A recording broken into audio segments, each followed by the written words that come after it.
Halamang iniiwasan ng mga lamok. Nais mo ba akong malaman? Hello, what's up? Your best here.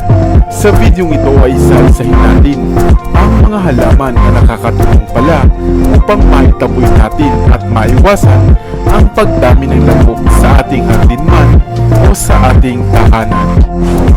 Kabilang ang lamok sa mga insekto na lubhang umaagaw ng ating sandali kapag tayo ay nakagat nito, sapagkat ito ay madalas pa ngang nagdadala ng mga karamdaman gaya ng dengue. Subalit ang mga insekto tulad ng lamok ay naaakit lamang sa mga mababang amoy o hangin na kanilang pinaninirahan.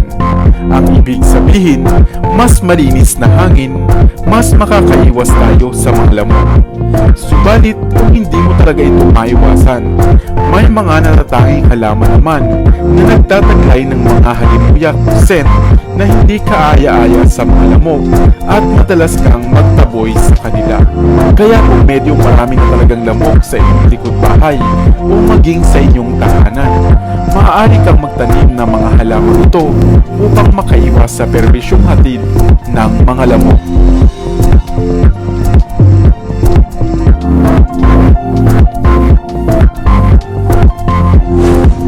Number 1. Lemongrass o tanglad.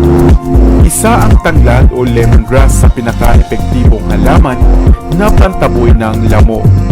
Maaari mo itong ilagay sa isang paso at ipasok sa bahay kung kinakailangan o sa mga malamig na season, sapagkat ang tanglad ay mainam lamang sa mga tropikal na rehiyon.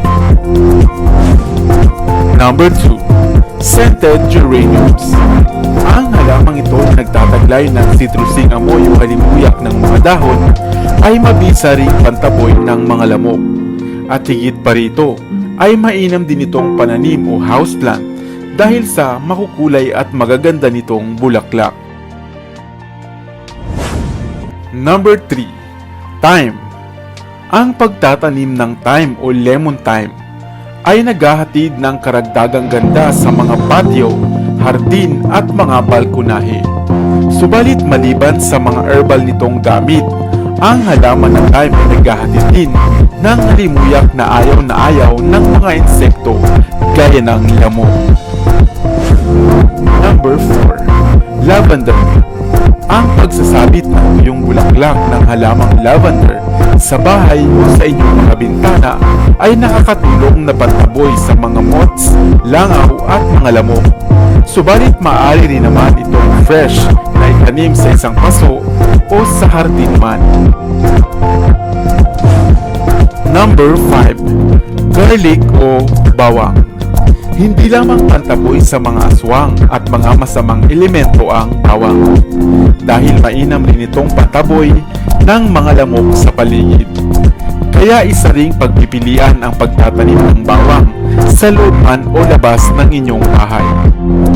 Number 6. Rosemary.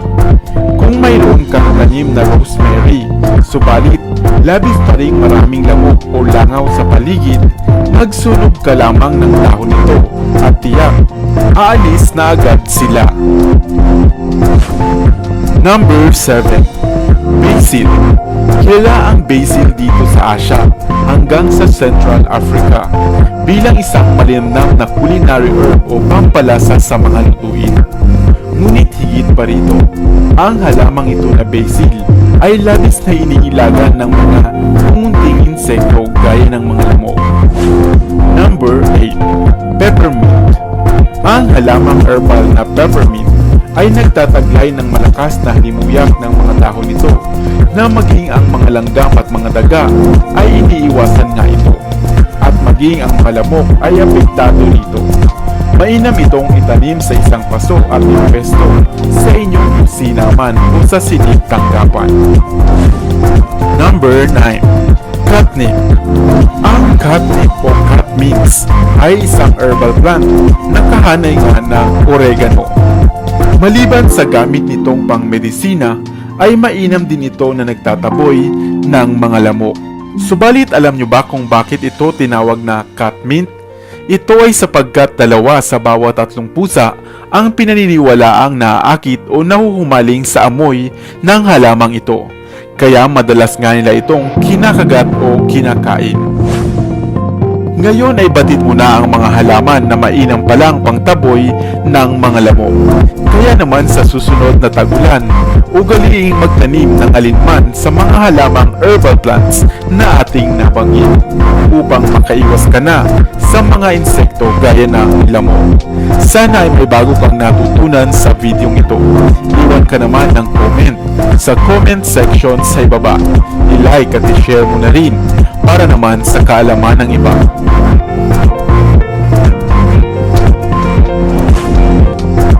Mahilig ka ba sa pag-aalaga ng mga halaman? O kaya naman ay sadyang mayroon ka pang designated garden sa gilid o likuran ng inyong bahay? Ano-ano naman ang mga tanim mo rito? Bulaklak ba? Herbal plants? O mga halamang gulay? Subalit alam naman natin na sadyang hindi maiiwasan na maakit ang mga ahas na sumilong sa mga berdeng dahon o halaman. At kasama na nga ang iniingatan mong hardin. Ang ahas ay isang mahalagang parte ng ating kalikasan o ecosystem. Subalit maraming klase o uri nito. Ang matatapang at kadalasan pa nga ay handang mangagat upang protektahan naman ang kanilang sarili. Kaya naman kung manirahan kayo sa mga lugar na mayroong ahas o malapit sa mga kagubatan, marapat na lagi ninyong sinisipat ang inyong hardin dahil baka pinamumugaran na nga ito ng mga ahas. Idagdag pa nga natin na kung kayo ay mayroong mga bata sa bahay, ay dapat lang talagang magdoble ingat. Kung kaya naman, gumawa tayo ng listahan ng mga pinakamabisang halaman na hindi lamang kinatatakbutan ay iniilagan din ng mga ahas at ng iba pang insekto. Marapat na mayroon ganito sa inyong munting hardin, sa harapan ng bahay o sa inyong bakuran upang maitaboy nito ang mga hayop na ahas na maaaring magdaan. Nangunguna sa ating listahan, marigolds. Ang marigolds sa isang halamang namumulaklak na mainam na pantaboy ng mga insekto at peste. At salamat dahil ito sa mga ugat ng halamang ito. Mayroon kasi itong mga kapal na mga ugat na nagtataglay ng masangsang o malakas na amoy. Kung kaya naman, maging ang mga ahas ay iniiwasan ang mapadaan sa halamang ito. Idagdag pa rito, hindi lamang mainam pantaboy sa mga peste at ahas ay hindi maikakailang napakaganda rin ng mga bulaklak nito. Number 2. Onion and garlic. Ang onion o sibuyas at garlic o bawang ay isa ring halamang mainam na nagtataboy ng mga ahas. Ang amoy nito na hindi lamang ayaw ng mga ahas, ito rin ay pumipigil sa kanilang abilidad na mag-isip at sila ay nalilito. Sa oras na sila ay gumapang sa halamang ito ng mga sibuyas o bawang, ay dumidikit pala sa kanilang kaliskis ang amoy nito na gaya na kung tayo ay naghihiwa ng sibuyas. Number 3. Lemongrass o tanglad.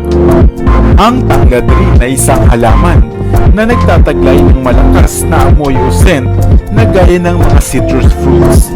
At ito man ay ayaw na ayaw ng mga ahas.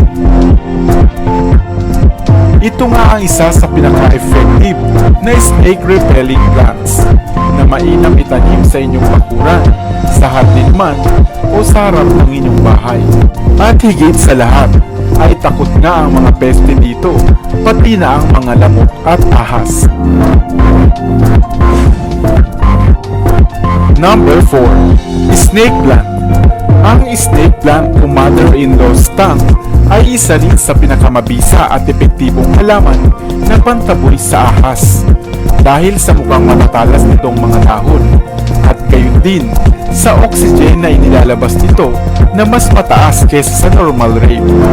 Ang mga dahon nito na mayroong matitingkad ng kulay ay lubhang kinatatakutan ng mga ahas dahil iniisip nila na maaaring ahas din ito at kaaway nila. Madali rin lamang magtanim ng snake plant.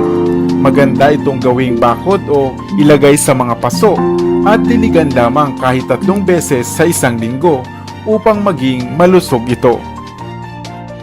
Kung wala ka pa ng mga nabanggit ko, ay mag-alaga ka na. Hindi lamang mainam na pantaboy ng ahas at peste, ay maganda ring indoor o garden plants.